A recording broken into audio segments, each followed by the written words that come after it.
Estelle, have you had an AGM with so many people register? I'm just out of interest. No, so the most we've done is about 600, and that was a BE scheme with 26,000 shareholders.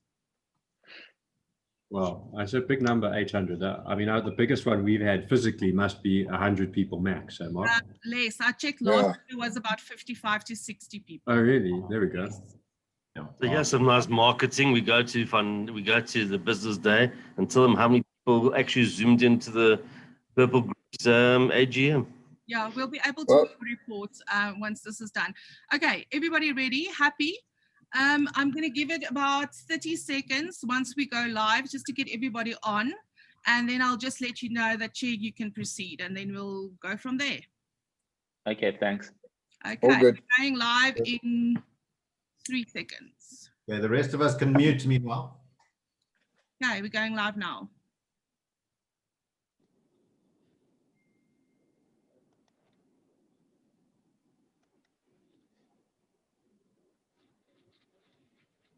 Can I go, Estelle? Happy, just give us 30 seconds. We're just waiting for all the attendees to join the webinar. Okay.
Chair, you can start the meeting. Thank you. Thank you, Estelle. Good morning, ladies and gentlemen, and welcome to this AGM. But before we can start with the meeting, I'd like to say thank you very much to the staff, the management, and the executive team for a job well done in the preceding year. They really, really did a good job in a very challenging COVID year. Before we proceed with the business of the meeting, practical arrangements relating to this virtual annual general meeting must first be communicated. Questions specific to shareholders. Shareholders will be given sufficient opportunity to ask questions after each resolution is tabled. If you have a question on the specific resolution, please raise your virtual hand. The company secretary will then unmute your microphone and call on you to ask your questions. We will complete all the questions from a specific shareholder before moving on to the next shareholder with questions. In terms of general questions, sufficient opportunity will be given after all the resolutions are proposed. The same process relating to questions specific to the resolutions will apply. Should one of our board members be in a better position to answer your questions, I will refer your question to them to deal with. In terms of the notice of meeting, the notice convening the meeting has been in your hands for the prescribed period. Are there any questions in this regard?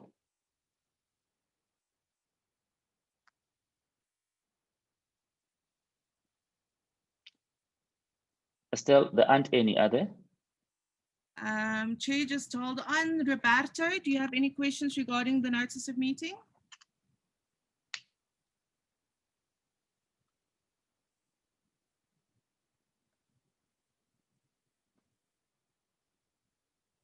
No questions, Chair. We can move on. Thank you.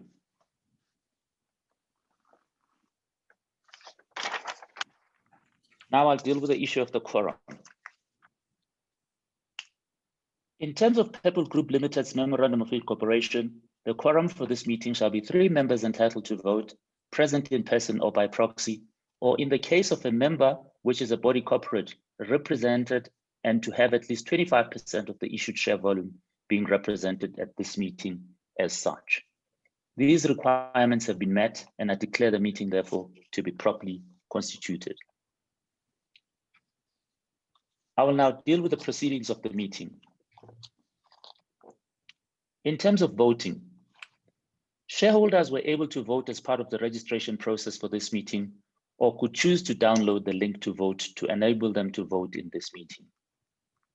Shareholders who have not captured their vote yet are advised to click on the link that were provided now to enable them to vote as we proceed with each of the resolutions tabled.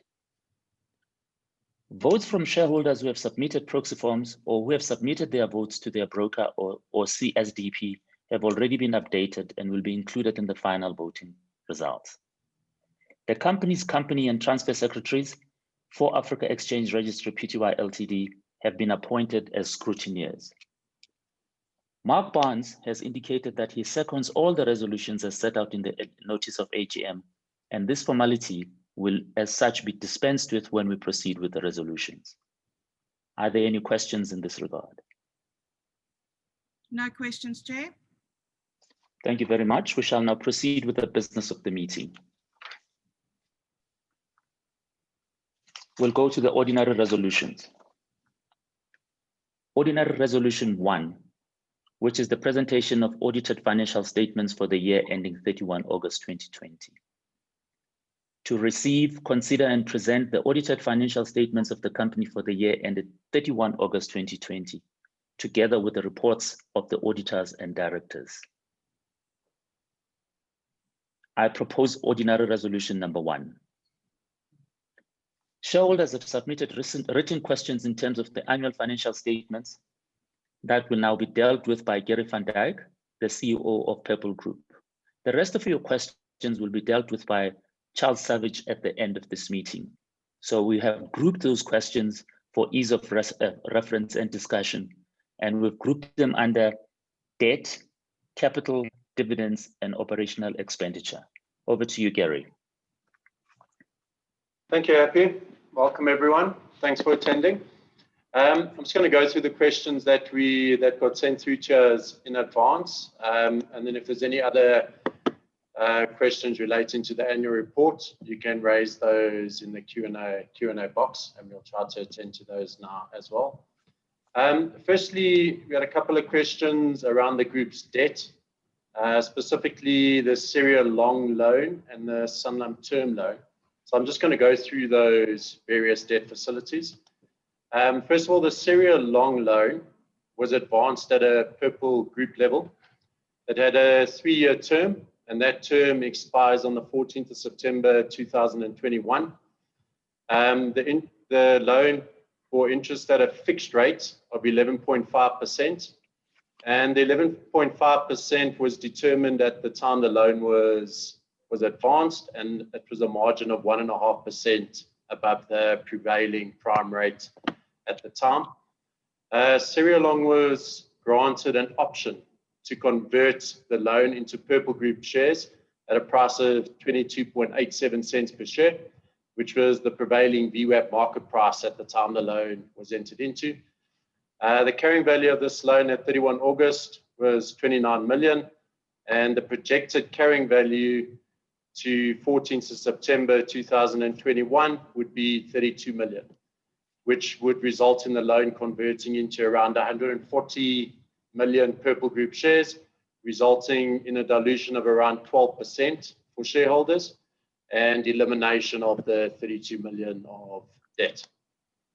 The Sanlam Term Loan was advanced at an EasyEquities level, and that was a 2-year loan, and it accrues interest at prime, and the full loan advance plus interest is repayable on 1st of September 2021.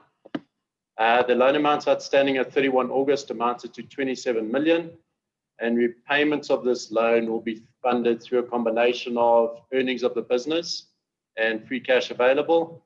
And if required, EasyEquities holds 25 million Purple Group shares as treasury shares, which would be placed and the proceeds utilized to settle the loan. That's only if required.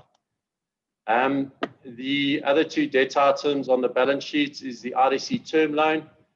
That loan was sitting at 17 million at 31 August 2020, and it will continue to amortize over 36 months, ending on 31st August 2023. That loan bears interest at prime +1 and will be paid down over the 36-month period at a rate of about 550,000 Rand per month on average. Finally, the group has an overdraft facility of 14.5 million, which bears interest at prime +1%. That's the debt and how that debt is going to be extinguished over the next year and the next few years. Then there were some questions around our the current share option scheme. So I'd like to just note a couple of points in this regard. Firstly, the share scheme is the primary tool available to the board and management to retain skills over the long term. Our team is responsible for the magic that gets produced every day. And in the fintech space, specifically in South Africa, these skills are extremely difficult to come by. So it's critical that we hold on to our team for the long-term success of this business. Secondly, the share option scheme is only dilutive to shareholders if the share price increases, as any options that are issued at the strike price. Well, the strike price is determined with reference to the prevailing market rate at the time the share options are issued to the individuals. Hence, the scheme ensures that the team's interests are aligned with shareholders. In other words, we all want to see the share price go up. Lastly, then, as far as the current share scheme is concerned, as disclosed in the financials at 31 August 2020, this scheme has run its course, so no further options will be issued under the scheme. So what you saw at 31 August was it, as far as the scheme is concerned.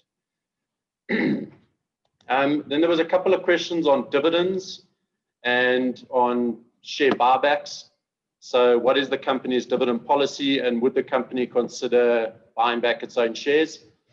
At this stage, the group policy is not to pay dividends or to buy back shares in the short to medium term, but rather continue to invest in the expansion of the group's product offering and launching the EasyEquities offering in other countries. Once all credible opportunities have been exhausted and the group has some spare cash lying around, we will reassess this policy. Operational expenditure. The question was raised about operating expenses. Are we going to see a reduction or stabilization in operating expenses this year and going forward? The short answer is no. As far as GT247.com, Emperor Asset Management, and Purple Group head office is concerned, the operating expense base is stable, and we'll continuously focus on reducing costs here wherever possible.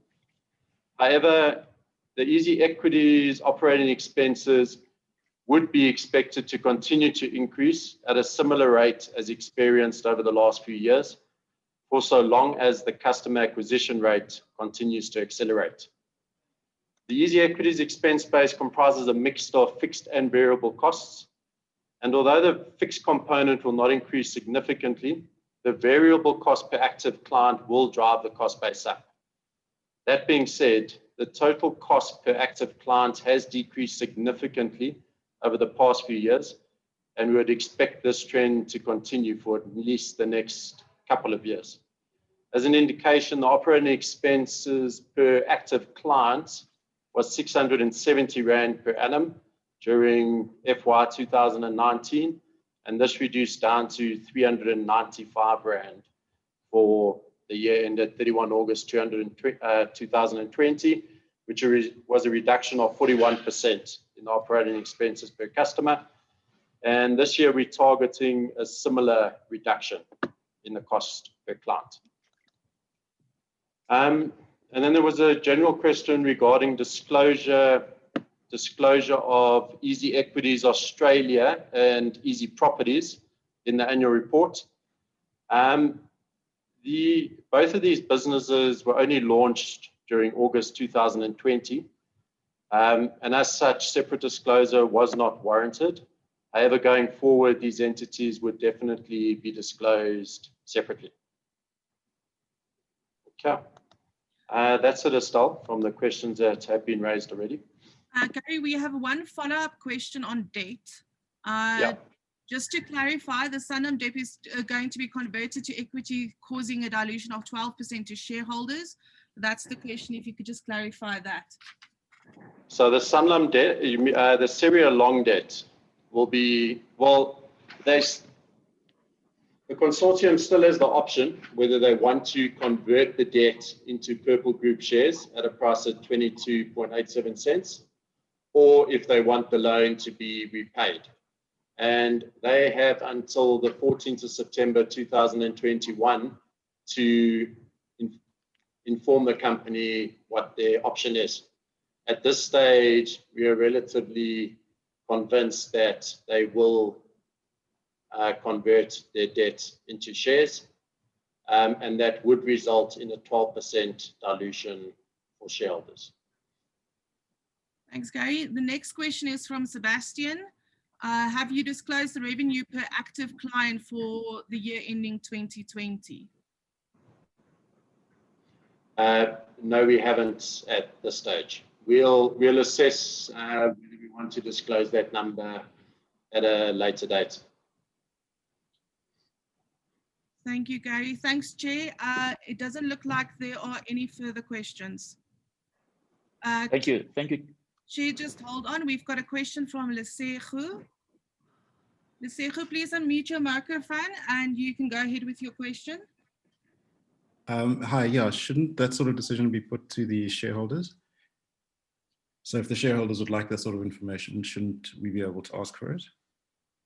Yeah, so I think, from my perspective, what you disclose in the financial statement is going to be publicly available for everyone to see. And my only concern in that regard is to start disclosing too much information, which would then be in the sight of our competitors. So, yeah, that's my reservation in that regard. Okay. It would be nice to find a way to work around that. Sure. We'll give it some thought. Thanks, Lesego. Darren, we'll move over to you next. Darren, you can unmute your microphone and ask your question. Hi, can you hear me? Yes, we can. Fantastic. I'm fairly new in the investing situation, and obviously I started through the EasyEquities platform. I decided investing on the platform that, being EasyEquities, Purple Group as the owner, I chose when the share price was still around 20, I think it was 26, 27 cents a share. And obviously ecstatic to see the massive growth. And I wanted to find out from the CEO if he can just outline, what the responsible parties were in this massive growth that we've seen, up to over R1 a share from 28 cents odd in the last 8 months. If you can outline what the highlights are that drove that growth. Darren, Charles is going to deal with, where to from here, and I think he's going to address all those type of questions near the end under the general section. Okay. So if we maybe place that on hold, and Charles will address. Yeah, no, that's fine. So I'm still new to this whole thing, so my apologies. That was a stupid question. No, it's not. Cool. Thanks. Thanks, Darren. Stephen, we'll move over to you next. Stephen, you can unmute your microphone and ask your question.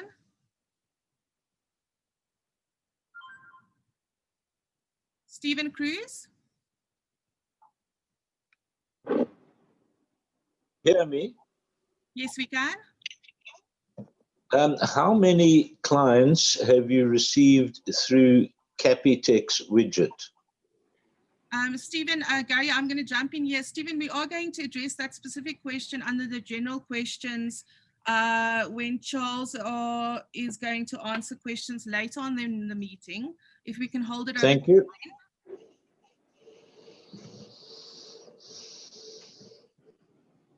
Nicholas Sitoli also has a question. Nicholas, please unmute your microphone and ask your question. Yeah, well, thank you. Can you hear me? Yes, we can. Yes. Yes, I wanted to find out that if D24/7, why is not having leverages on trending to compete with other brokers? Did you get that? Gary, Yeah. Charles, do you want to address that question now, or should it be under general later?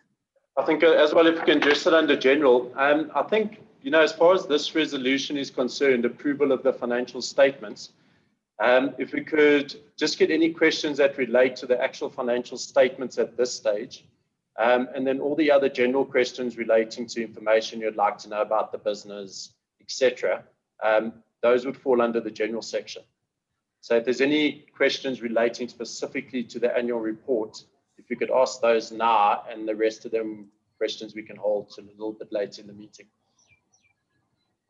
Okay, okay, we're going to move on to Ian Jacobs. Ian, you have a question regarding the financial statements? Hi, can you hear me? Yes, we can. Yes. Okay. In terms of the long-term view or scope for leverage, what is the group's policy in terms of leverage? What's your target leverage going forward? And then is there any strings or any mechanism you can use to basically not have that dilution effect occurring, maybe to repay the loan? What would be the cheaper option for the company? Yeah. First of all, as far as the structuring of the loans is concerned, when you're in a position where you're making losses and you don't have the cash flows available, at that point in time when you're going to try and lend money in the market, general loan repayment terms just aren't good enough because there isn't cash flows available. So that's the reason why, loans that were entered into, call it a couple of years back when the group was still making significant losses, the only options we had available at that point in time was to offer those providers some sort of equity upside. Going forward, once you start producing positive cash flows like we did for the year ended 31 August 2020, you're then in a position to enter into more vanilla type loans, which would not have a conversion option embedded in those loans. So hopefully we have seen the last of convertible loans in the business. As far as a target debt equity ratio is concerned, we've obviously been laden with debt over the past few years, and that was done to get the business to the point that it's at now, which is generating positive cash flows. So as far as a target debt equity ratio is concerned, we haven't decided on that yet. We're just focusing on getting our debt down to a reasonable level at this stage. Thanks, Gary. Ian, do you have any further questions? No, that's fine. Thank you very much. Thank you. Then Gary, we've got a question from Junior Smith. Are you looking to adding any new debt, or will the current income be sufficient to fund growth?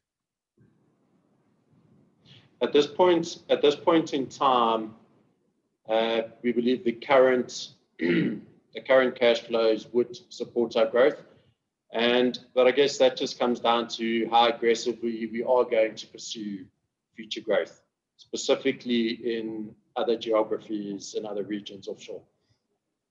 Thank you. And then we've got another question from Cameron Maingard.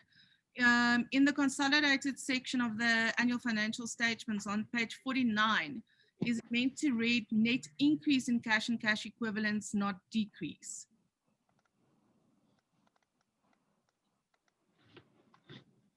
Okay, just Make show you right.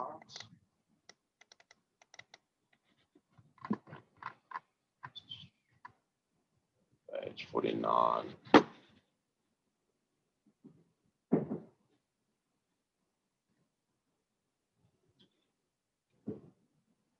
So which line was that, Estelle?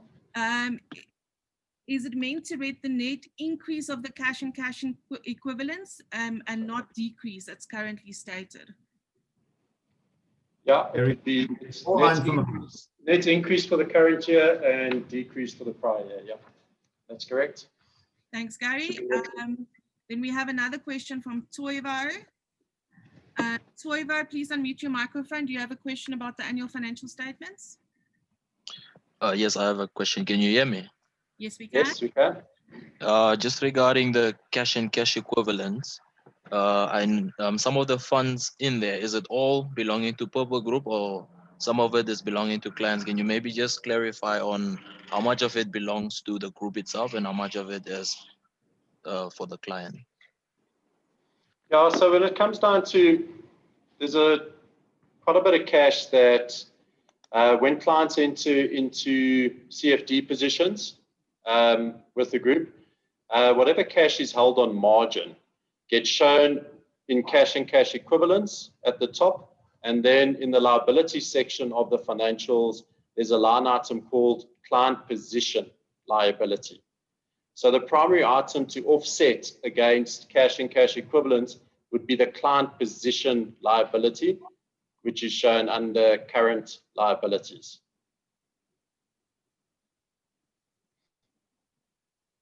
Okay, thank you. Thank you, Toivo. Gary, we've got another question on RISE. What caused the massive increase of operating expenses in RISE? This caused the profit before tax ratio to decrease to 7.3% compared to 54.21% in 2019 and comes despite the increase in revenue of 148%. Yeah, so as far as the RISE business is concerned, you know, the business took on it was about 8 retirement funds, being awarded the administration and the asset management mandates for majority of those. Taking on funds, there was about, across the funds, 40 plus thousand members. Taking on those records in such a short succession of time resulted in us having to take on significantly higher resources than required in the prior period. And because it is a new business, we're just having to stabilize the operations just to cater to the growth that we did experience in the first 6 months since launch. So we almost at a stage now where we are comfortable that the operations are on a solid footing, and we would look to try and decrease the operating expense bases over the next 12 months. Thank you, Gary. We've got a question from Ali who asked, will the assessed losses be used against future profits? Yes, they would. Okay, then we have a question regarding dividends, but Gary, I believe you've addressed that already. Then we've got a question from Sipo Zwane. Sipo, I'm going to unmute your microphone if you can just, if you have a question regarding the AFS. Hi guys. So I needed a bit of clarity on the line item of other income. So just an explanation of what that comes from. And also I've noticed that client funds not invested on the platform have interest. Is the group reinvesting those funds and how? That's it.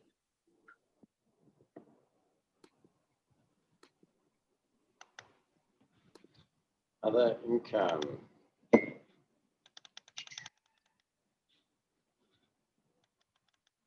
Just give me 2 seconds. Okay, so that's 47,000 Rand, the other income. So I just have to go to the notes. Okay, I'm not 100% sure offhand what the 47,000 Rand is at this point in time. The only thing I can think of is we do distribute some of those structured products that the big banks offer, and that could have been a small commission that we, almost in a distribution fee from one of the structured product providers. All right. So in the second part of your question, just missed that. So I'd like to find out, I've noticed that, on the platform where the clients haven't invested their funds, so these are just funds that are sitting there. There's interest on them.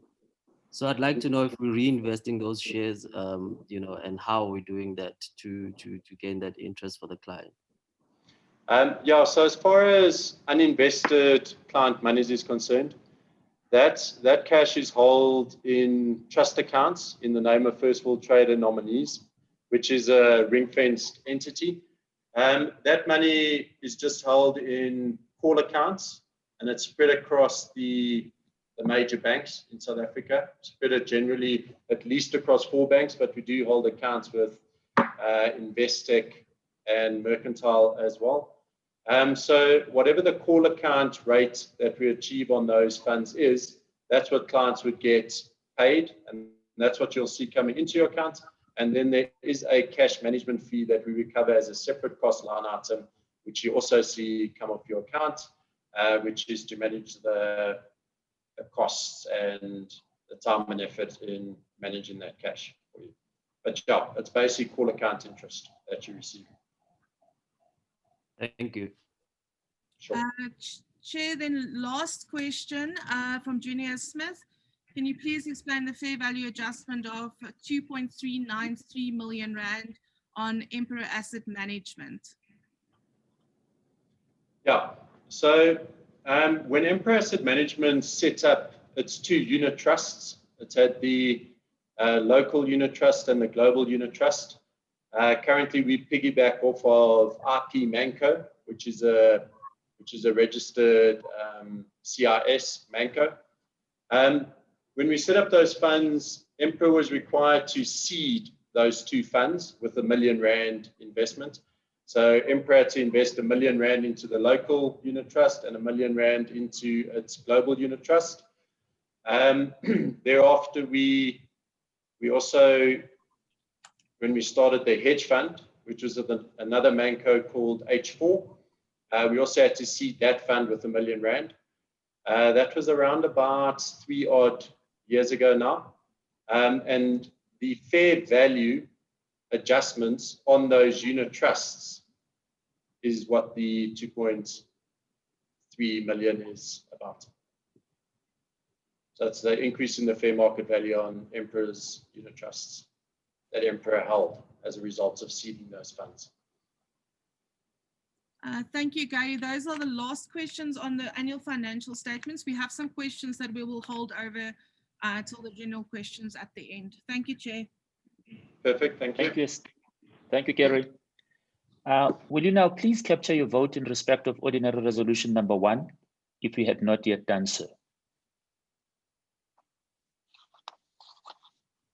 We're going to ordinary resolution number 2, which is the remuneration of auditors. To authorize the directors to fix the remuneration of the auditors for the past audit. I propose ordinary resolution number 2. Are there any questions in this regard? No questions, Chair. Thank you. There being no further questions, will you now please capture your vote in respect of ordinary resolution number 2, if you have not yet done so? Ordinary resolution number 3, the appointment of auditors. To authorize the directors to confirm the appointment of the auditors, BDO South Africa Incorporated, as auditors and Bianca Pretorius as the registered auditor responsible for the audit until the conclusion of the next annual general meeting, and to fix their remuneration. I therefore propose ordinary resolution number 3. Are there any questions? Sorry, Chair. There's a question about how do you capture your votes? Estelle, I don't know if you want to just help people with that. Yes, Craig, if your shares is held in dematerialized form, you would have needed to obtain a letter of representation from your CSTP and broker that would have needed to be sent to us, and based on that, we would have supplied you with a voting link. So if you don't have a voting link or obtained your letter of representation and send that through, you won't be able to vote because CSTPs cast total votes and send that through to us.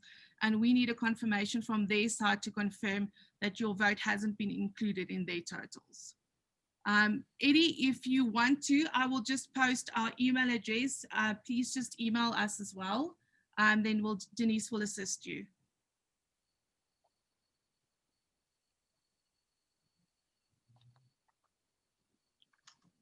Thanks, Greg. We'll deal with, we'll help Eddie out offline and then we can proceed with the meeting. Thank you. There being no further questions, will you now please capture your votes in respect of ordinary resolution number 3, if you had not yet done so. Ordinary resolution number 4, the re-election of Arnold Foreman. To re-elect Arnold Foreman, who retires by rotation, but being eligible and hereby offer himself for re-election as director of the company. I propose ordinary resolution number 4. Are there any questions in this regard? Chair, we've got a hand up from Ian Jacobs. Just hold on for me, please. Ian, do you have a question regarding the reappointment of Arnold Foreman? I just have a question around the reappointment of BDO South Africa. Okay. Given what unqualified audits being issued, and then they discovered massive fraud at the company, which was detected by basically a forensic audit company. So I'm just a bit skeptical. I'm not an expert on auditing, but I'm just a bit skeptical about the whole situation and what's going on at BDO, if there's any comments about that. Gary, do you want to jump in? Yeah, sure. So yeah, I'm not familiar with the case that you're speaking about right now. However, at the audit committee meetings where BDO do present, their audit plan for the upcoming audit, they are now required, in accordance with JSE listing requirements, to table the findings of any, urban reviews that have been performed on any of the partners' audits that have been conducted by BDO, and they are compelled to highlight any instances that have been in the press, and we then have the opportunity to question them on those incidences and to question them on the findings of URBA. And to the extent that we are uncomfortable, we will take further action at that point in time. I can tell you that, the meetings that we have had with them around this specific audit, we were definitely comfortable with BDO continuing to be the auditors of the company going forward. Thanks, Gary.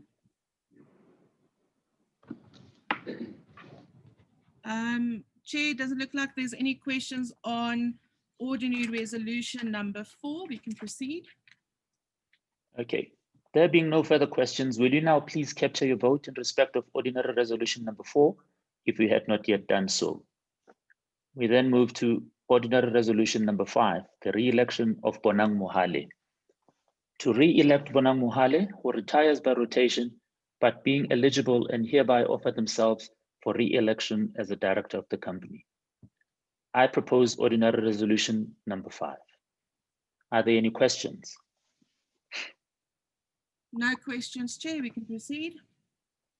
There being no further questions, will you now please capture your vote in respect of ordinary resolution number 5, if you had not yet done so. Either move to ordinary resolution number 6, unissued shares to be placed under the control of the directors. Resolve that All of the authorized but unissued ordinary shares of the company be and are hereby placed under the control and authority of the directors of the company, and that the directors be and are hereby authorized and empowered to allot and issue all or any such ordinary shares to such person or persons on such terms and conditions and at such times as the directors may from time to time in their discretion deem fit, subject to the proviso that the aggregate number of shares allotted and issued in terms of this resolution shall be limited to 15% of the authorized share capital and subject to the provisions of the Act and listings requirements of the JSE Limited. I now propose ordinary resolution number 6.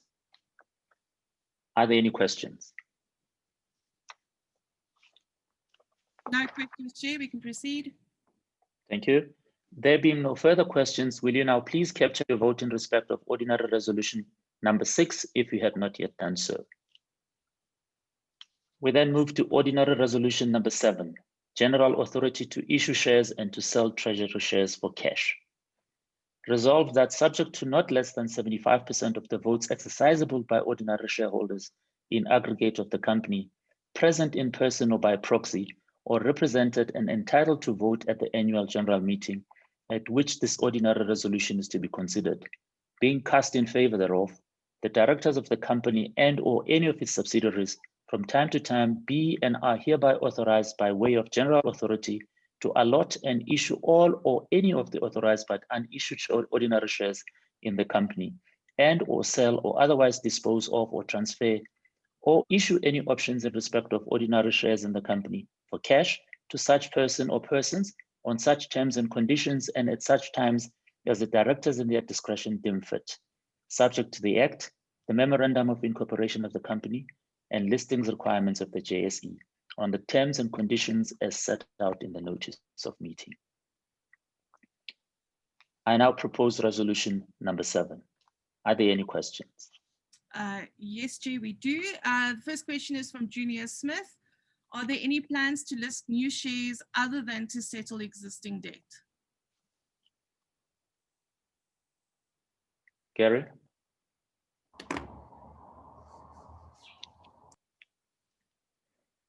At this point in time, there aren't any plans to issue shares other than to extinguish debt as discussed earlier on. Thank you, Gary. The next question is from Matthew Stingon. Matthew, you can unmute your microphone and ask your question.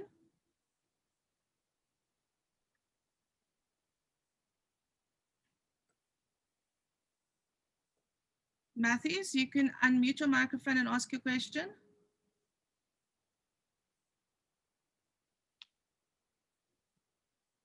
Okay, let's move on to Ali next. Please, can you explain that this resolution doesn't pose a risk of dilution? Yeah, so the way this general authority to issue shares for cash operates, it's got pretty strict rules as imposed by the JSE, and those rules are detailed further on in the notice to the general meeting. First of all, you can only issue up to a maximum of 15% of the current issued shares. So in the actual resolution, you'll see the total number of shares that we can issue would be 147 million shares over this next 12-month period. The price at which we can issue those shares cannot be at greater than a 10% discount to the 30-day weighted average price at which that share traded prior to issuing those shares. And thirdly, you can only issue those shares to what's defined as a public shareholder in accordance with the JSE. And a public shareholder is defined as someone that is not a related party of the entity. So in other words, you cannot issue it to directors or employees of the group.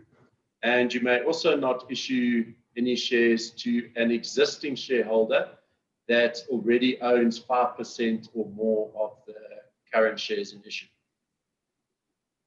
Thank you, Gary. Yeah, so we issue the shares. It will result in dilution. However, whoever we issue those shares to are pretty much paying market price for those shares. Okay, Gary, I think you've addressed the next question. Would be what price will the new shares be issued at? Is it market price? But I think that has been answered.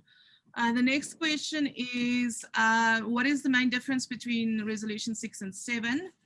Directors are authorized to hold treasury shares up to 15% of the authorized share capital and also to sell the shares for cash. Okay, so ordinary resolution number 6 is basically saying that the directors have control over 15%. Just shows a lot of ambition in terms of 15% of the authorized share capital. So the 15% of authorized share capital is a significantly larger number of shares that have been placed under the control of the directors. However, in accordance with the JSE listing requirements, you are very restricted with what you can issue shares for. So we would not be able to go and issue those shares to an individual. We would not be able to, what can I say? We would not be able to enter into a transaction greater than 25% of the market cap without getting approval from shareholders. So in other words, if we wanted to acquire another company and pay for that acquisition with Purple Group shares, we would be able to utilize those shares for that. However, to the extent that the value of that transaction is greater than 25% of the market cap, we would have to come back to shareholders and ask for authorization to do that transaction. The only time I can think of where that is also going to be applicable is if the group wanted to implement a rights offer. We'd be able to use this authority to issue shares in terms of a rights offer. And in that scenario, all shareholders would be offered the right to subscribe for those rights offer shares. So no shareholders would be prejudiced in that scenario either. Thank you, Gary. The last question is the general authority to be used for planned acquisitions.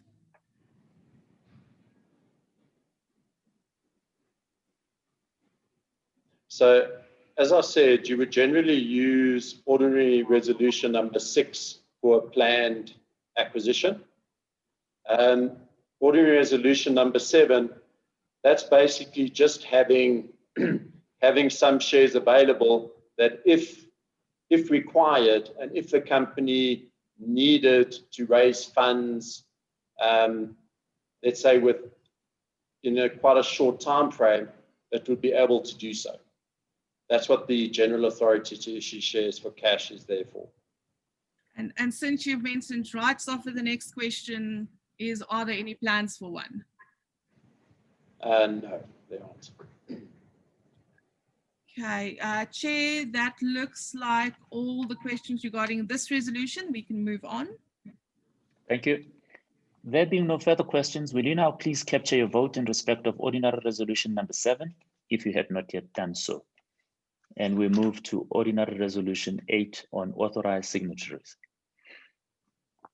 Resolved that any director of the company or the company secretary be and is hereby authorized to do all such things and to sign all such documents issued by the company to give effect to ordinary resolutions number 6 and 7 and special resolutions number 1, 2, and 3.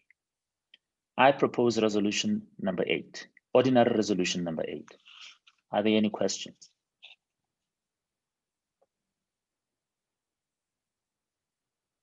Still? No questions, Chair. There being no further questions, will you now please capture your vote in respect of ordinary resolution number 8, if we had not yet done so?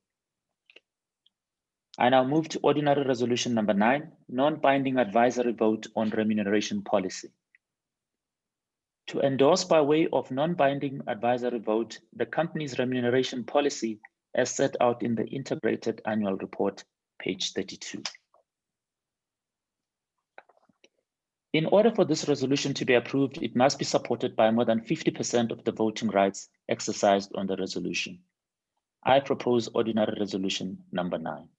Are there any questions? No questions, Chair. Thank you. There being no further questions, will you now please capture your vote in respect of ordinary resolution number 9 if you had not yet done so. We proceed to ordinary resolution number 10, non-binding advisory vote on the implementation report of the remuneration policy. Resolved that by way of a non-binding advisory vote, the remuneration implementation report of the company as contained in the remuneration committee report set out in the notice of AGM be and is hereby endorsed. In order for this resolution to be approved, it must be supported by more than 50% of the voting rights exercised on the resolution. To the extent that 25% or more votes are cast against this resolution 10, dissenting shareholders will be invited to engage with the remuneration committee to discuss their concerns. Details of such engagement will be provided in the annual general meeting results announcement as per the listings requirements, if necessary. I now propose ordinary resolution number 10. Are there any questions?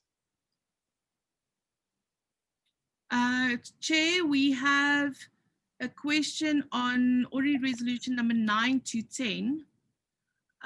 Can you please disclose who the 3 senior management members are that were allocated bonuses, share options, and guaranteed packages?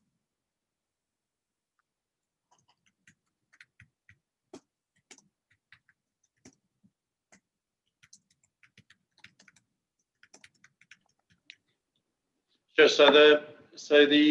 Those 3 members would be the members of the executive team in the business.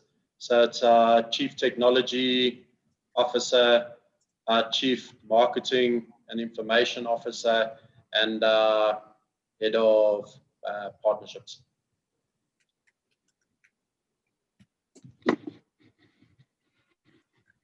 Thank you, Gary. There aren't any further questions. Chair, you can proceed. Okay. There being no further questions, will you now please capture your vote in respect of ordinary resolution number 10 if you had not yet done so. I now proceed to ordinary resolution 11.1, the appointment of Craig Cutter as member and chair of the audit committee. Resolved that Mr. Craig Cutter is elected as a member and chair of the audit committee of the company. I propose ordinary resolution number 11.1. Are there any questions? No questions, Chair. There being no further questions, will you now please capture your vote in respect of ordinary resolution number 11.1 if you had not yet done so. We now proceed to ordinary resolution number 11.2, the appointment of Happy Njingila as member of the audit committee. Resolved that Mr. Happy Njingila is elected as a member of the audit committee of the company. I propose ordinary resolution number 11.2. Are there any questions? No questions, Chair. There being no further questions, will you now please capture your vote in respect of ordinary resolution number 11.2 if you had not yet done so. I now proceed to ordinary resolution 11.3, the appointment of Arnold Foreman as member of the audit committee. Resolved that Mr. Arnold Foreman is elected as a member of the audit committee of the company, subject to ordinary resolution 4 being passed. I propose ordinary resolution number 11.3. Are there any questions? No questions, Chair. There being no further questions, will you now please capture your vote in respect of ordinary resolution number 11.3 if you had not yet done so. We now turn our attention to special resolutions. For the special resolution to be adopted, at least 75% of the voting rights exercised on each special resolution must be exercised in favor thereof. Special resolution number 1, the awarding of shares and the provision of financial assistance in connection therewith. Resolved that the company be and is hereby authorized to implement a reward program on the terms and conditions as set out in the notice of meeting. I propose special resolution number 1. Are there any questions? No questions, Chair. Thank you. There being no further questions, will you now please capture your vote in respect of special resolution number 1, if you had not yet done so. Special resolution number 2, approval of non-executive directors' remuneration. Resolved that unless otherwise determined by the company general meeting, the fees payable to non-executive directors for their services as directors until the next AGM, as set out below, be approved. Non-executive chairman, annual fee of 554,486 Rand per year.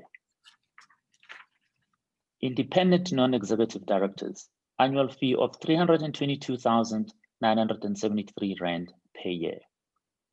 Non-executive directors, attendance fee per board meeting, 44,408 Rand.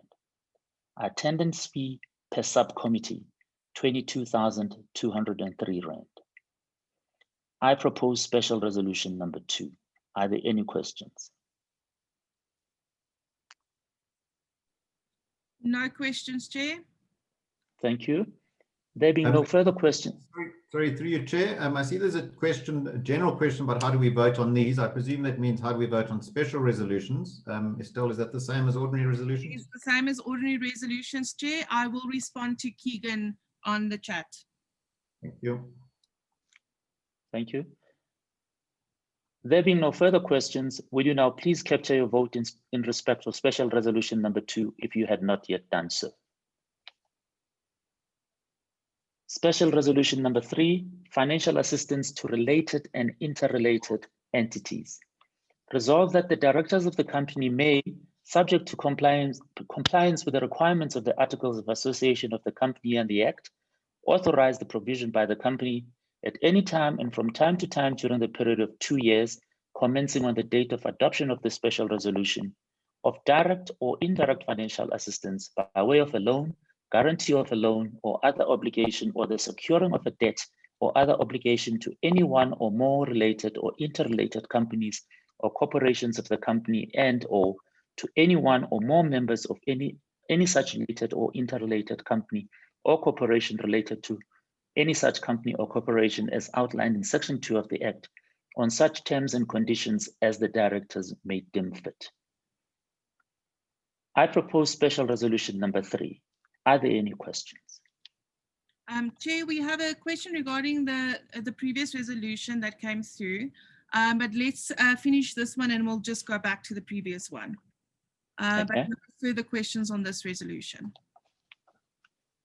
There being no further questions, will you now please capture your vote in respect of special resolution number 3, if you had not yet done so. We can then go back to the previous one. Thank you, Chair. Ollie is asking, what is the increase of the non-executive directors' fees compared to the previous financial year?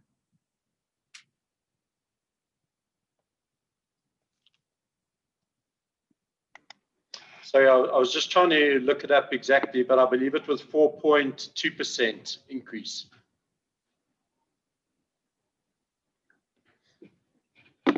Thank you, Gary. Chair, the rest of the questions we'll address under general, so we can proceed.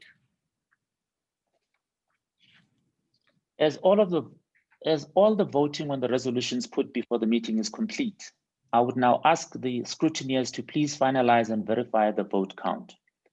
We will then proceed to other business while the results are being verified. At this point, I'll call on Charles to start answering the other questions. We've also grouped them in terms of growth strategy, the platform, as well as customer base. Charles, are you there? I am. Thank you, Happy, and welcome to all shareholders. It really is wonderful to have all your engagement. Thank you to the board for their attendance and, more importantly, their support in the last 12 months. I'm going to deal with these as comprehensively as I can in the time sort of provided. And let me start with talking about EasyEquities South Africa. So essentially the business units and products and services that support our South African operations. A lot of questions have been surfaced around growth. The three primary channels for growth are firstly our own direct channel, which continues to be our strongest acquisition channel. So we acquire most of our customers directly through our own marketing activities. And then that is well supported and with growing interest across our two core partners, Satrix being the largest of our current partners and having been with us for 4 years now, and having very recently, well, a year ago in March last year, having moved their entire book to the Satrix Now platform. They provide a lot of growth, and we expect that growth will continue in the years ahead. And then our most recent partner, Capitec, a lot of emphasis and focus was placed on firstly enabling that partnership, which was done in two ways. Obviously, the legal requirements to execute that contract, but the harder part was actually the development and implementation of our trading platform within the Capitec banking app, what they refer to as the widget. Capitec has already onboarded 50,000 customers, and that is as of yesterday, and that is with a very light touch in terms of the marketing activities that they have undertaken to introduce the widget to their customers. There are a couple of reasons why that light touch will probably remain in place for the next 3 to 4 months. Firstly, the platform is new within the Capitec banking environment. That means that the user experience, the technical integration, and everything that surrounds that platform needs to be thoroughly tested, and we need to ensure that it's scaled for growth. So we're going slowly to make sure that we don't throw too much of it too soon. The second thing is that we're learning a lot about the Capitec customer base, and through those lessons and learnings, refining our approach in terms of targeting those customers is going to help us acquire customers at a much faster rate. So in the year ahead, whilst we expect Capitec to continue to be a strong driver for growth, I think that as a partner, it's going to be a year of learning and lessons. And from those lessons, I think we will certainly refine our approach and work more closely with the Capitec team. But it's an exciting partnership, and one that took well over 18 months to implement. And as I've said before, it's sort of a dream partnership for us. It's an alignment of two businesses and brands that believe in the same things. Importantly, when you look at those three channels for growth, they set down a secured runway for growth in South Africa for at least the next 3 years. And as a result of that, at least 80% of our focus has to be in ensuring that we deliver on those runways for growth. And so for the most part, our time is going to be spent on ensuring that we continue to grow our direct channels through EasyEquities platforms, continue to support and focus on our partner requirements and the growth that comes from those. Outside of the growth in those areas, there are exciting businesses within the group that secure our growth beyond the 3-year period. Those that watched closely last year would have seen the launch of EasyProperties, and you would have heard some of the things that I've said about what my growth expectations are around that platform. Like any startup business, the first year as a foundation year, we're going to learn a lot about how to take these property investments to the market. We're 6 months in, and we're ahead of our forecast in terms of assets raised. To date, we've raised just over 60 million Rand in assets on the EasyProperties platform, and we expect that growth rate is going to accelerate by at least 100% in the year ahead. Importantly, we've learned a lot by delivering these property investment opportunities to our customers. And so there are changes afoot to make some revisions to our marketing approach, but also to the products or the properties that we deliver to our customers. My expectation is that the growth beyond 3 years, a large portion of our growth beyond 3 years, is going to come from this business. I really do believe that EasyProperties will deliver the same kind of growth 5 years out as EasyEquities has in the last 5 years. And so it's an exciting platform for us and fulfills a deep need in the South African marketplace. Rise has been with us now for almost 2 years. And although it had a muted year last year, in its first year, it shot the lights out. And last year, we better described as a sort of holding pattern. The holding pattern was as a result of two things. One, it's the type of business that doesn't benefit from a COVID environment. In order to onboard new customers, you need to get face to face, and you need to walk the streets. And obviously, COVID prevented that. But that allowed us the opportunity to refocus the business on ensuring that the platform scalability, stability, and functionality was more differentiated than when we launched it. As soon as we emerge from these COVID conditions, I expect that business will get back to strong growth. Having said that, I think COVID is going to be front and center for South Africa, at least for the next 12 months. And so I don't expect that it'll have a significant impact in the next 12 months. But like Easy Properties, our expectations are that this will drive very strong growth beyond 2 to 3 years. And if you looked at the first year's growth, where it onboarded almost 6 billion of assets in its first year, that's the kind of growth rates that we would expect to see as soon as we emerge from COVID conditions. There was also a lot of questions around other partnerships and specifically focusing on telcos. To the extent that a partnership opportunity presents us with a runway, a strong runway for growth, and importantly, where there are aligned ambitions and an aligned culture between the partners, ourselves and the prospective partners, then we would obviously embrace that partnership. But only to the extent that there is that strong alignment, and importantly, so that it doesn't distract us from our core growth areas and the rails that we've already set down. It's going to be very hard for partners to emerge that rival Capitec or Satrix. But to the extent that they do, and we have been in discussions, I've said publicly before, we've been in discussions with all of the telcos, all of the major telcos, and there's no doubt that their fintech ambitions are going to intersect and continue to intersect with us. We'll continue to explore those partnerships. And if it wasn't for COVID, I would have predicted that we would have signed a telco deal. I think again, as soon as we clear these COVID conditions, the possibility for a telco deal will emerge. And so I don't expect it in the next 12 months, but perhaps beyond. Further to partnership opportunities, there were a few questions that surfaced around our international aspirations and growth, specifically, how's it going in Australia and where are we going beyond Australia? To talk to Australia first, the start has been slow, and that was expected. Firstly, we're operating a very small team with very small budgets, and we are testing our marketing activities in those markets. The key to a successful launch in a new market is to ensure that your cost of acquisition is significantly lower than your competition. And for us, this is a new market for us. We haven't marketed and run products in Australia before. We've hired in experts to assist us, but we want to make sure that we are testing our approaches and refining it. And currently, our cost of acquisition is frankly just too high for us to throw more marketing money at it. And so for now, it's a discovery process. We'll test our marketing activities, and we'll continue to refine it until such time as we reach an acquisition cost that we're comfortable to spend more money on. In addition to acquiring customers ourselves, our ambitions are to sign distribution partnerships in Australia that look very similar to the ones that we've signed in South Africa. We've explored that at some length, and there is sufficient interest for us to believe that we'll be able to sign a distribution deal within the next 12 months so that we can start to distribute our products along other companies' channels early next year.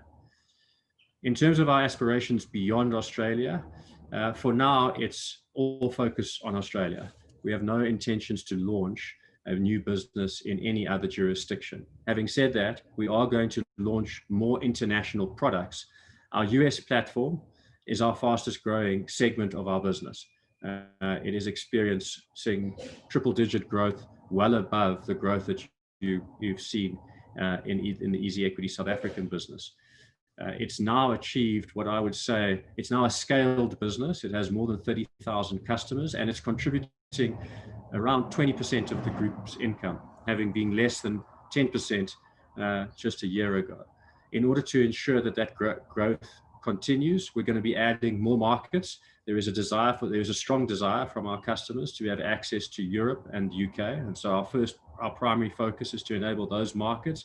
And then there is strong support for providing access to places like China and Hong Kong, and we'll look at those once we've delivered on Europe and UK.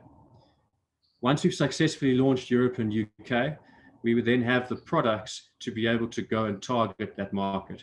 But we have no plans to do that in the next 12 months. And once we've successfully launched those products, we'll start to look at jurisdictions that are most friendly to our business. And when I say that, we want to go to places where the competitive forces are low. We don't want to go to places and compete with the first tier competitors that are raising capital much faster than we have. They have a greater arsenal of weaponry, whilst we believe our platform is highly differentiated from theirs and does more than theirs. They certainly have an armory in terms of their marketing clout and distribution that is greater than ours. So we'll look to markets in Europe where I would call them second tier markets and not first tier markets. Beyond growing through international products and regions, there are other growth drivers for the group that we would look to set down this year, specifically around new products. There are a few areas that we're exploring that we expect to execute on at least one of them within the next 12 months, which means that we will sign a partnership and start working on the platform and most likely deliver it in the first quarter of next year. The three areas that have got our attention and we've been working on for some time is to enter the insurance space, specifically the life insurance space. We believe it's a strong protection mechanism for our customers as they build wealth so that they can leave a legacy should they pass away and haven't yet achieved their wealth goals. And so we've been exploring partnerships and product ideas in that area. We've also explored lending, portfolio-backed lending, so the ability to lend you money on the back of your share portfolio at a rate that would be the class leading rate for lending in the sector. So it would be cheaper than accessing lending anywhere else. But at a very reasonable lending rate to your assets. So as one of the questions earlier was around leverage. The maximum leverage that we would provide through this product would only be 33% above your portfolio. For every 100 Rand, you would be able to lend 33%. The reason for that is that we want to do this responsibly. Lending is a double-edged sword. It is a great enabler for wealth, but only when done responsibly. And we believe that the responsible level is to keep it below 33%. Finally, we're also looking at opportunities of launching an alternative asset raising platform, specifically to cater to the venture capital market. Having reflected on this sector, there is a strong desire for customers to be able to invest in venture capital opportunities. Our concern is that the ecosystem in South Africa is not yet strong enough, and it might be something too soon. But we are exploring it, and there is interest.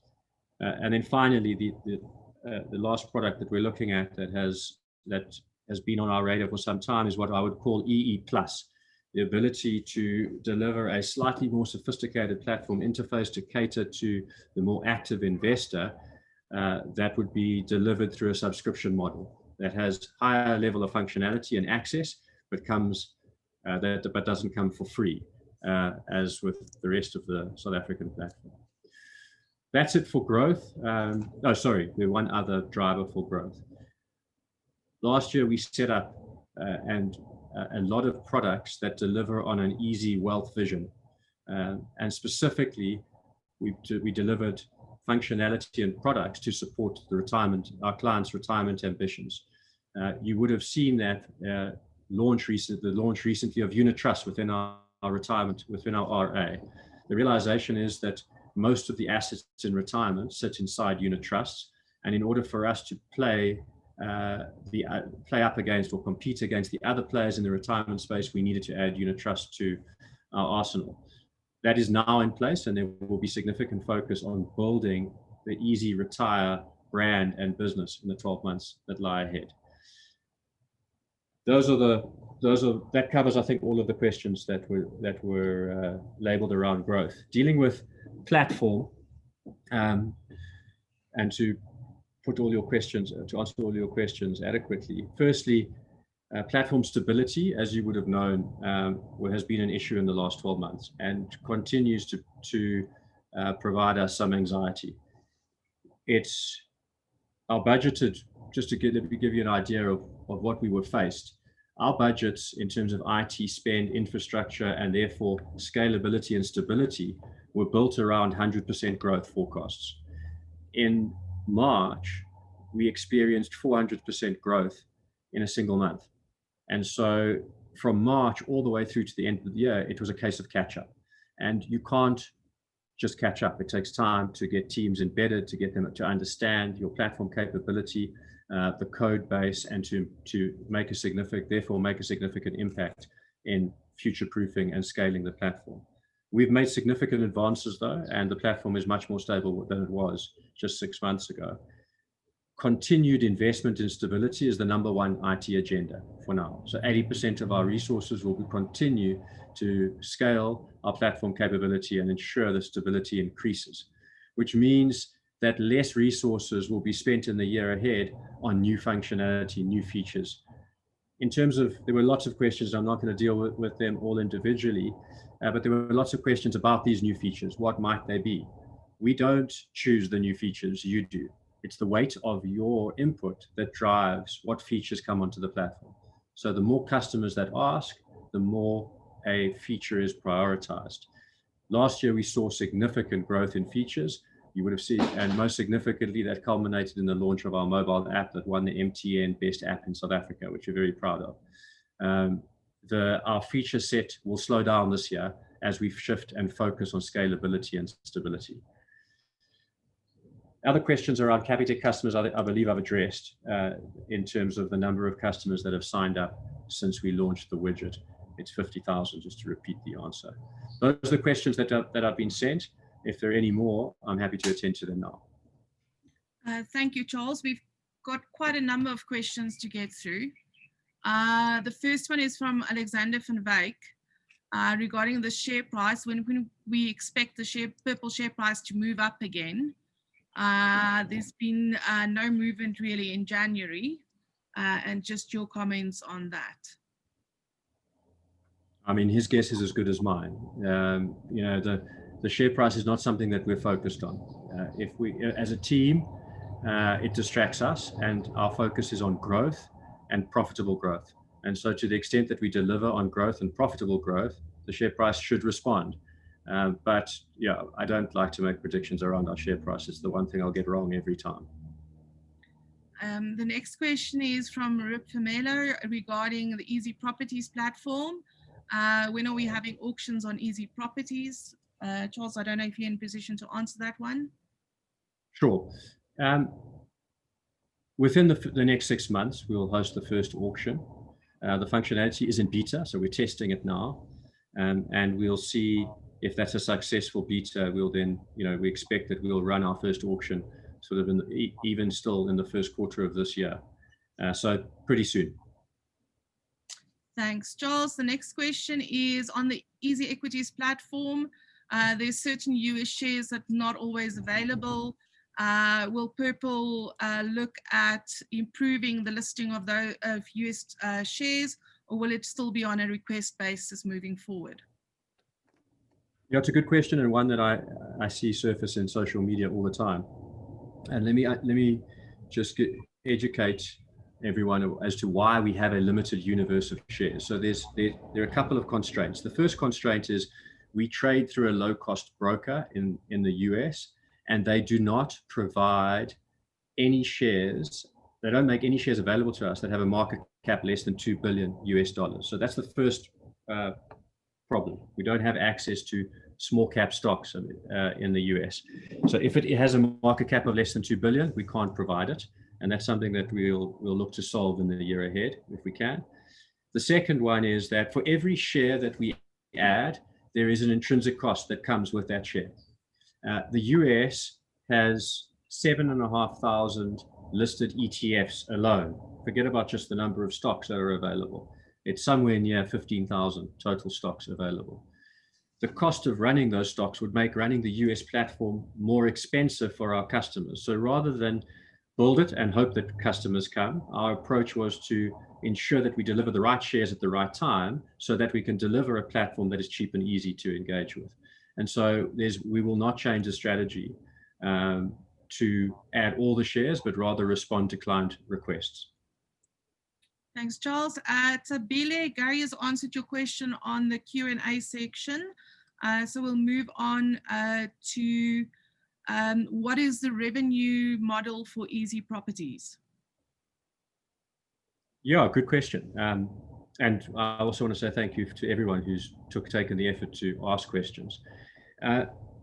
EasyProperties has got a much higher margin than equities, than EasyEquities, and the reason for that is that it's a smaller, it's a niche segment, and the traditional fees that people pay in that space are much higher. So if you think about buying and selling a property in South Africa, traditionally it's around a 7% transaction cost. So on our platform, it's significantly cheaper. It's 1.5% transaction fee in and out, so round trip 3%, which in the property world would be 14%. So, but if you compare that 3% round trip on buying and selling a property to equities, where the round trip is just 0.5%, it's significantly higher margin business for us, which means that the revenue opportunity is much higher. So for that business to rival EasyEquities in terms of revenue, it only needs to have about 33% of the customers. And that's why it's such an exciting prospect. You know, EasyEquities has got more than 300,000 active customers, and EasyProperties will deliver the same kind of revenue as soon as we have 100,000 customers. At last count, and it's not even close to a year old, it already has 15,000 active customers. So it's doing really well, and the revenue stream is more significant, or there's more margin in that business than there is in EasyEquities. Thanks, Charles. Adam, Gary has already answered the question regarding the 3 senior management in that reward program. So you can have a look at the answer Gary posted on the answered questions. Then the next question is from Peter regarding the Bidvest partnership. How has the Bidvest partnership contributed to growth? It hasn't. You know, it is a partnership that we were very excited about. We remain committed to it, but the strategy hasn't worked. We're not responsible for acquiring Bidvest Bank customers. That's out of our hands.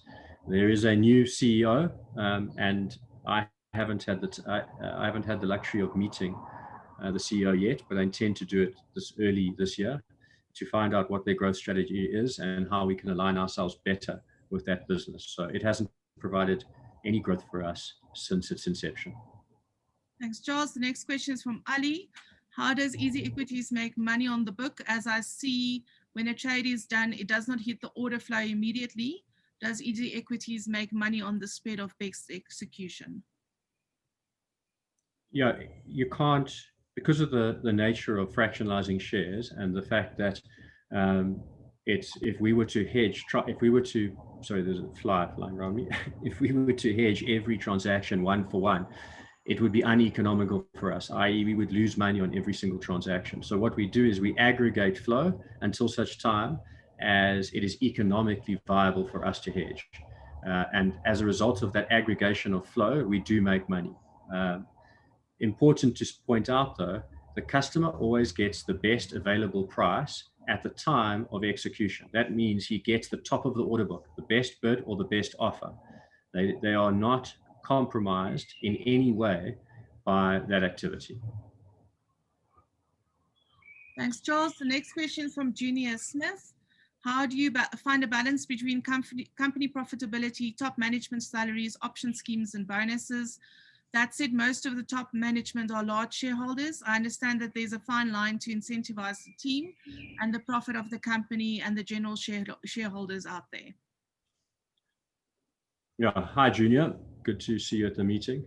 You know, you've got to pay people what they're worth as a starting point. And we pay people what they're worth, and it's market related, so that's the starting point. The second thing is that you have to reward your top performers and ensure that the rewards deliver 2 things. One is short-term incentive, and the second is long-term alignment. And so it's ensuring balancing act is to ensure we pay a fair wage, and then to ensure that we reward our top performers so that they are generously rewarded in the short term, but more importantly, aligned with us for the long term. Charles, next question is from Ali. EasyEquities is on a huge PE currently. How is the business positioned to maintain the PE and growth profits? Yeah, I mean, it's by South African standards, it certainly is a high PE. By global standards and the fintech sector, it's a reasonable PE. The key is, can we continue to deliver the growth that we have over the past 5 years in the next 5 years. And I think the growth that I've talked to underpins the fact that the runway for growth for EasyEquities is much more secure now than it was 5 years ago. 5 years ago, we had no other distribution channels. We had no brand and access. We certainly weren't a trusted financial institution. And so for me, the PE is warranted and is warranted by virtue of the fact that our growth rails are secure for the next 3 to 5 years. The next question is from Sebastian. What is the cost make of the total cost per client, as mentioned by Gary earlier? I think it was 395 for the past financial year. Yeah, look, Gary might want to step in, but I'll the acquisition cost of customers sits at around 50 Rand. The balance of those costs will be IT infrastructure, IT and infrastructure. So there are two parts to the IT component. There's obviously the maintenance of our platforms, and then there's the development of our platform capabilities.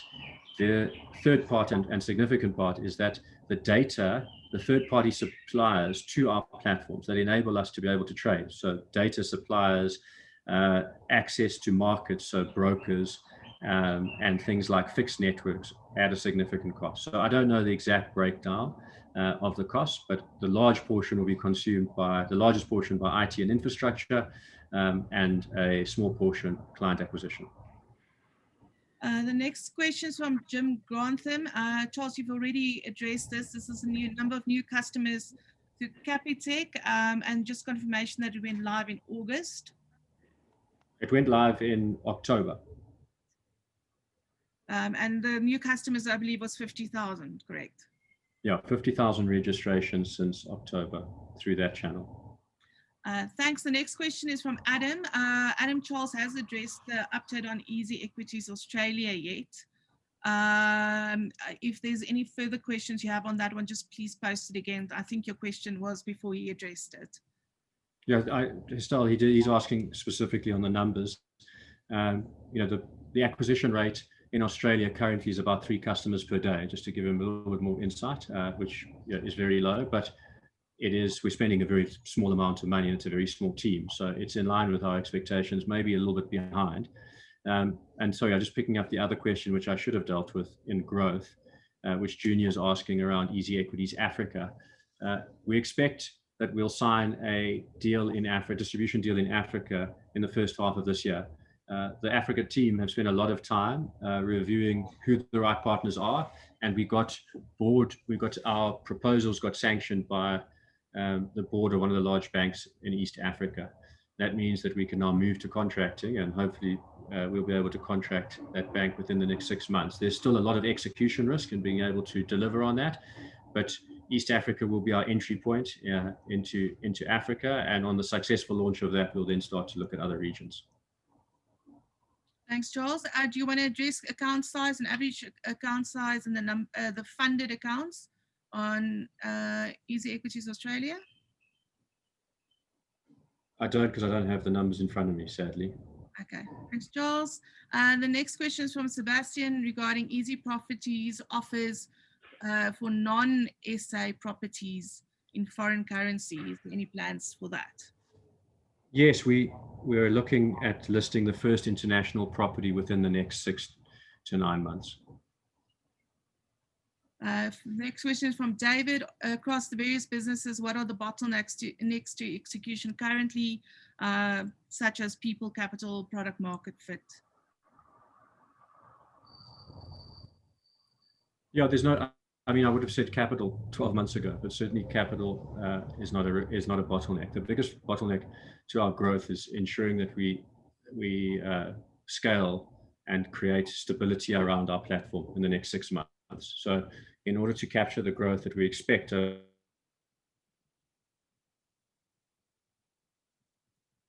sorry, Charles, you broke up. Sorry, my line is we're experiencing another power failure. Am I back? Yes. I was just saying the biggest bottleneck to growth currently is the stability and scalability of our platforms, which we are investing heavily in. Thank you. Is there an acquisition cost on Capitec acquired customers, or is it simple lower margin on trading revenue? It's a low margin percentage on trading revenue, no upfront fees. Is there plans to introduce a two-factor authentication on the EasyEquities platform? Yes, within the next 6 months. Thank you. When is EasyEquities going to add Asian markets like China? Most likely next year. Then we have a question regarding scrip lending. Any considerations going forward after the backlash from users in 2020? Sure. Thanks for the backlash, firstly. We've addressed all of your concerns and we will launch scrip lending this quarter. Thank you. What is the company's long-term share price target? I think you've addressed this to your point, but let's just go through it. And will the company consider declaring a dividend toward long-term shareholders with the profit made in 2019-2020 financial year? Yeah, no plans to pay dividends. When we run out of growth projects, then perhaps we'll think about it. And I can't see that happening, certainly in the short term. Our Purple share price targets are really driven by our desire to grow the business by 100% year on year. And so we would expect the share price to deliver on that growth commensurately. Then Offensi says, welcome back from Mozambique, Charles. The next question is, are there plans to partner with the broader Sanlam Group with a view to providing a platform for them similar to what was done with Satrix? Sanlam have been a wonderful partner and continue to give us opportunities to write business within the group. We launched access to their list platform, Glacier, last year. So we actually service two parts of their business, Satrix and Glacier. And I expect that they will continue to present us with opportunities where they see fit. When are you planning on implementing the limited price function on EasyEquities? We are only able to limit the price around the bid or ask price. It will be aligned with advanced orders, and advanced orders will go live when we launch EasyEquities Plus, which is expected within the next 6 months. Thank you. Can we also give attention to universities around the world in order to give someone from the marketing department a chance to introduce our platform to them? I believe this can increase the number of users. I've sent an email on this to Easy 2 years ago. Yeah, we have a strong focus on education and educational institutions. Our boundaries are defined by where we live for now. And so, I must do 5 or 6 university presentations a year, and my team probably do the same. So we sort of visit 12 universities and schools a year. We'll continue to do that here at home. As we grow internationally, we will certainly start to target universities and schools in those regions. Thank you. How does the Easy Property platform compare to REIT ETFs, which I believe are more diversified and the risk is spread across different blocks, whereas Easy Property's particular investment is based on a single block of flats, such as Black Brick? How do we continue to grow it and to make sure that people opt for Easy Properties as opposed to REIT ETFs? Yeah, it's a very different product to REITs. I mean, if you look at firstly, in the REITs, you've got no selection around the assets that you want to own inside that REIT, and you've got no ability to change that. Also, important distinction is that most REITs are actually commercial property, and Easy Properties, whilst it will do commercial properties, its focus is actually residential properties, not commercial. The point that he makes around diversification is a good one. And that's why our focus is on delivering more and more property opportunities so that customers can diversify their property interests across multiple investment opportunities. And so we'll continue to focus on delivering more and more investable property opportunities so that our customers can diversify their exposure more and more. The next question is regarding the share price forecast, which has been addressed. There's an additional comment to in the 3 years, we've seen an increase in shareholder engagement with Capitec Bank specifically. Strongly hope that the Capitec Bank relationship will deliver a good result on the share price. Is there anything you want to add to that, Charles? No, we're aligned. From Sebastian, with regards to the US platform, what is the reason that all instruments are already listed and specific shares and ETFs have to be requested to be added? I believe you've answered that one already, Charles, if there's anything you want to add to that. No, I've addressed that question. What is the group strategy with regarding to developing the offerings for entities using EasyEquities as an investment platform? Is increasing the number of juristic persons as EE clients part of the strategic plan? And what is the current % of juristic persons as clients? I'm not sure of the question. I think what is being asked is whether or not we allow advisors to participate on the platform. And if it is, then the answer is that over the last 12 months, we enabled advisors on Satrix Now. So advisors use the Satrix Now platform and introduce their customers directly and are able to charge their fees and collect their fees on the platform. That functionality stack was built to also go into EasyEquities and will launch in the next 12 months. Thank you. How reluctant is the board to increase the management and broker fee on EasyEquities, especially after seeing the increase in new users? Are you looking for growth in users, or is the objective the growth in revenue? No, 100%. We want to grow users, and commensurately that will grow revenue. Okay, Nick Clanans, your question regarding securities lending was addressed. Let's move on. There's a question from Ali. Why don't you do easy cars, Charles? When we've run out of real growth ideas, we might do some classic cars, but it's not something that we're going to be focused on in the next while. The next question is, when can we see Easy Properties being available in the rest of Africa? Yeah, I addressed that in the East Africa answer. We're hoping, we are, just out of interest, we are available in Namibia. We've got a very strong partnership in Namibia that is delivering really strong results. So it's not like, we also target the SADC region, and we get good business out of the SADC region, but we will be entering East Africa this year. From Misanda, I will address your question regarding share certificates in a separate email directly to you. Then Junior Smith, can you give more? Sorry, Estelle. Yes. I think that question was about not purple shares, but other shares that they buy on EasyEquities. Okay, Gary, do you want to address that one? Yeah, so yeah, as far as shares that you buy on EasyEquities is concerned, listed shares are shares that are listed on exchange are held on a digital asset register. Share register. So share certificates aren't issued for listed companies anymore. They used to be. Thanks, Gary. From Junior, can you give more details around the DCX10 EC10 deal and the cost? Yeah, sure, Junior. Junior's always got his finger on the pulse. So the deal was a distribution deal where we made a commitment to raise a certain amount of assets through our distribution channels. And depending on the value of those assets, we got a different percentage of the group for free, the DCX group. We have hit up to a maximum of 51% of that company. We've hit our ceiling target, and so we have the right to take up 51% of DCX as of now. Will we be taking it up?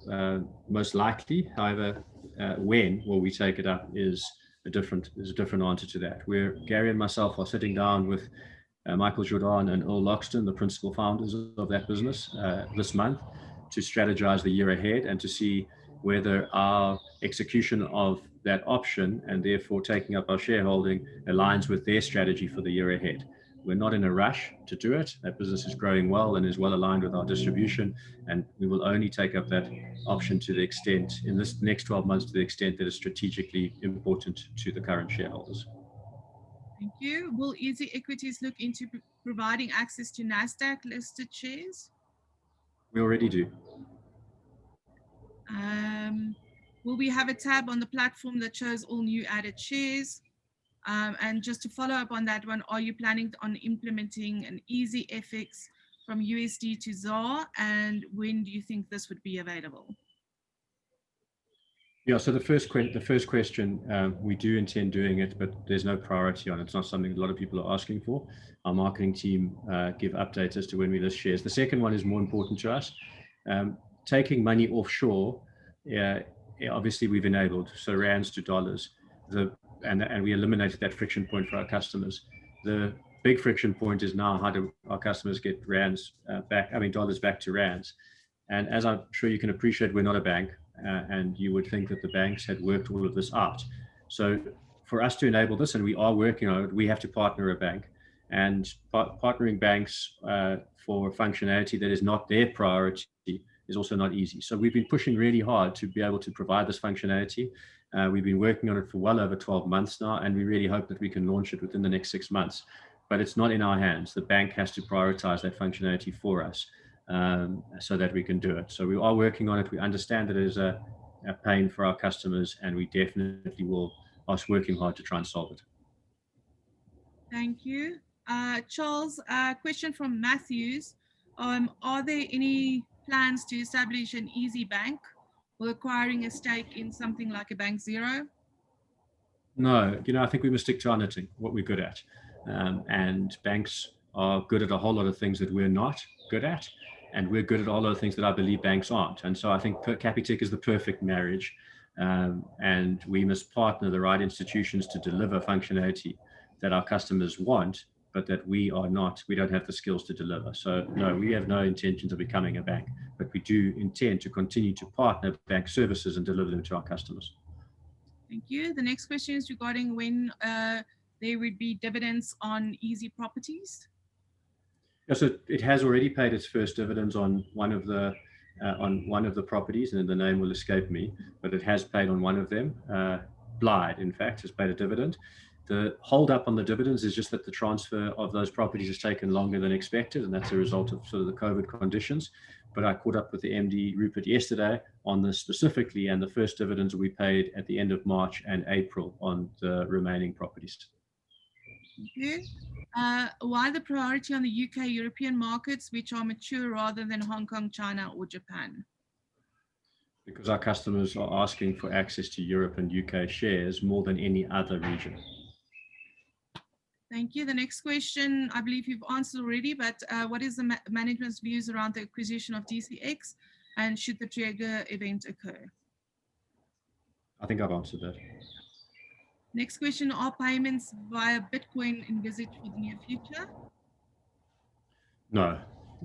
It creates a significant risk in terms of fraud and therefore regulation and compliance, and we don't think the risk is warranted right now. Thank you. How do you define an active customer? Someone that is invested and continues to invest every quarter. Thank you, Charles. The next question, looking at the US market and how the rise of Robinhood forced major US brokers like Charles Schwab and TD Ameritrade to pivot into similar space, thus being in direct competition with Robinhood. Are Purple Group preempting similar widths for EasyEquities, and if yes, what is being done to secure the competitive advantage, especially considering that lower cost is by far the biggest competitive advantage you offer?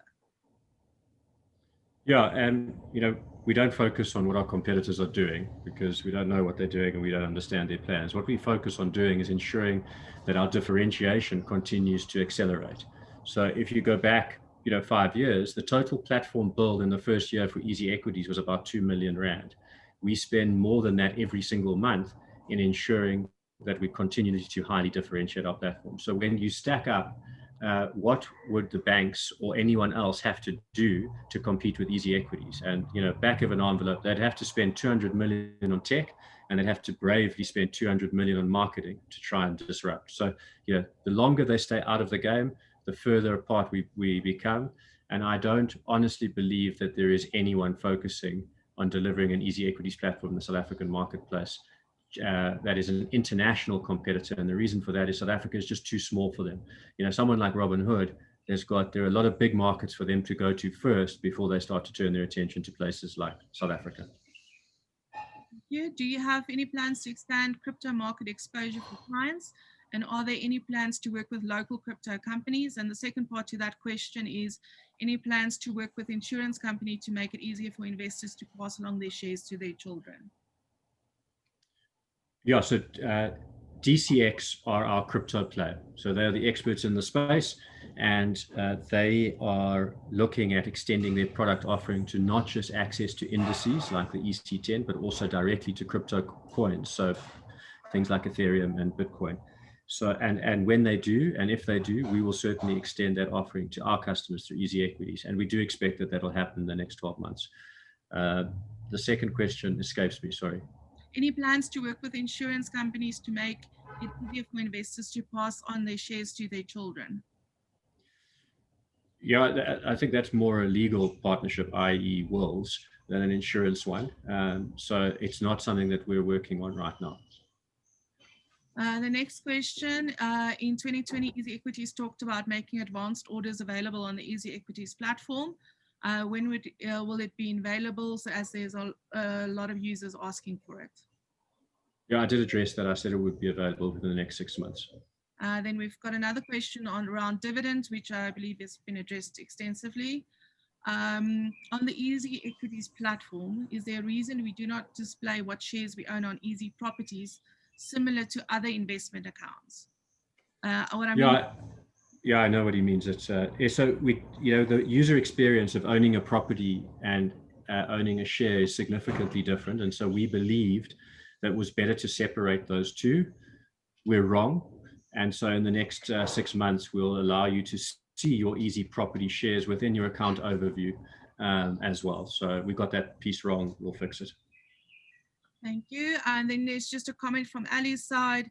At the moment, to get access to all stocks in America is extremely hard if you're South African.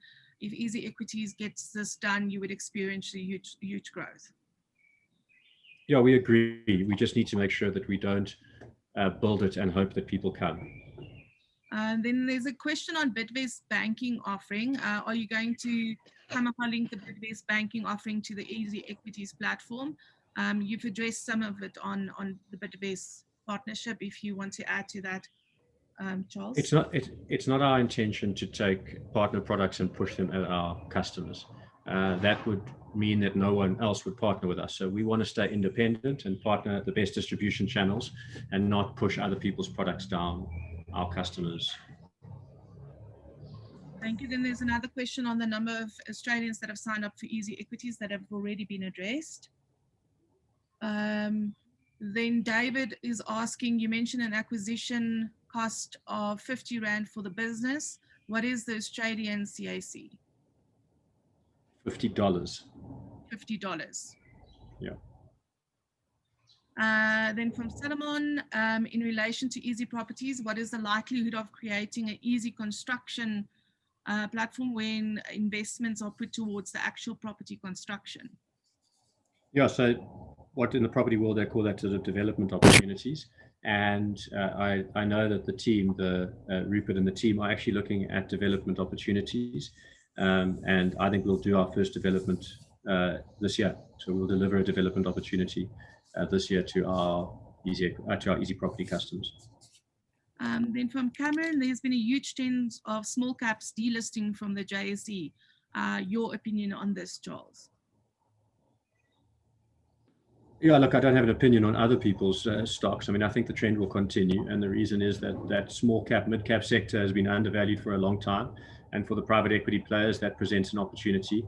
And there is a lot of capital that has been sitting on the sidelines for a long time now. So I think that trend will continue, and that the small cap and mid cap sector, there's a lot of risk associated, not risk, but there's a lot of opportunity for private equity firms to drive more of that in the year ahead. So I'd expect that trend to continue and to potentially accelerate as the cost of capital continues to go down. The next question is, and I think you've addressed this in part, will you ever be in a position to asset managers to use you as a broker? Is that on the agenda as they contribute large volumes and values on trades than retail investors? Yeah, so for the asset managers that are on our platform, we are the broker. And so the strategy is more about enabling their products, their asset management products on our platform. And as we do, commensurately capturing their brokerage. The next question is, do you expect the number of people registering on the Capitec platform to grow? Significantly. I mean, I think, as I said, this is a 12-month experiment for now. You know, as with any new distribution channel, you have to understand that customer and that segment and refine your strategy through those learnings and lessons. So the next 12 months, really, we're going to, between Capitec and Capitec and the team, they're going to explore, you know, different ideas and different marketing strategies. And when they get it right, I think they'll accelerate their ambitions. I want to say this about Capitec. The alignment of culture, I've never seen two businesses have such strong alignment of culture. And it feels like we've got an EasyEquities team at Capitec. It's just a wonderful partnership. So I've got no doubt that team's going to deliver incredible growth in the years ahead. But I am reserved in saying they need 12 months to bed down their strategies. Estelle? Yes, happy. I was just going to, what I suggest we do is to read out the results so we can finalize the official business of the meeting. And then if Charles wants to continue taking questions, we can proceed with that. So we don't hold up the board members. Yeah, we've also lost a lot of people on the platform in the process. So because some of the questions are repetitive, so I suggest we do exactly that. Okay, thank you, Chair. Let's just move then to the voting results, and then we'll come back to questions just after. I'm going to read out the results per resolution. Please note that the abstentions are noted as a percentage of the quorum that is presented at the meeting. Ordinary Resolution 1, we have 100% of the votes in favour, abstained is 0.16%. Ordinary Resolution number 2, we've got 99.98% of the votes in favour, 0.29% abstentions. Ordinary Resolution number 3, 100% in favour, 0.16% abstentions. Ordinary Resolution number 4, 100% of the vote in favour, 0.16% abstentions. Ordinary Resolution number 5, we've got 99.98% of the votes in favour, once again 0.16% of the votes abstained. Ordinary Resolution number 6, 99.99% of the votes in favour, 0.16% abstentions. Ordinary Resolution number 7, 99.98% in favour, 0.16% abstentions.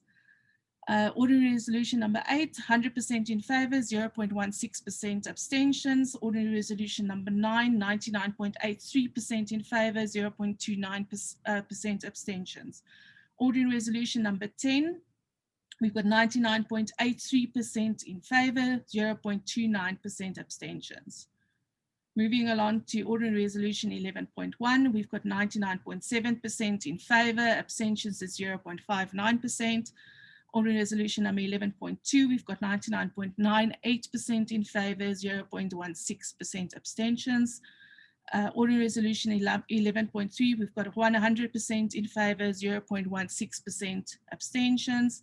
Special Resolution number 1, in favour 99.84%, abstentions is 0.18%. Special Resolution number 2 is 99.97% in favour, 0.29% abstentions. And then the final resolution, in Special Resolution number 3, we've got 99.99% in favour and 0.16% abstentions.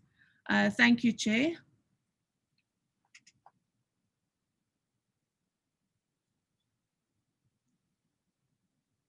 Happy, you're on mute.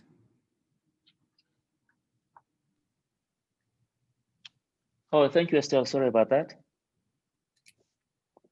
So we would like to finish this meeting by 12 o'clock. So we've got about 6 minutes left.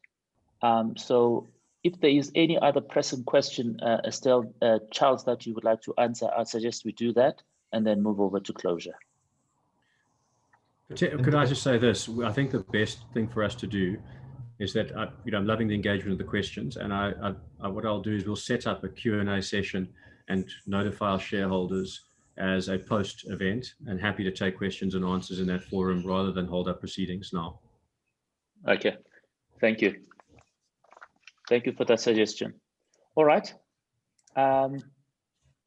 Thanks, Estelle, and thanks to everybody for having attended this meeting and for engaging with us. And once again, thanks to the staff, the management, as well as the executive team for a job very well done under very trying circumstances. At this point, as all the business on the agenda has been dealt with, I would like to declare the meeting closed and thank you very much for your attendance. Thank you.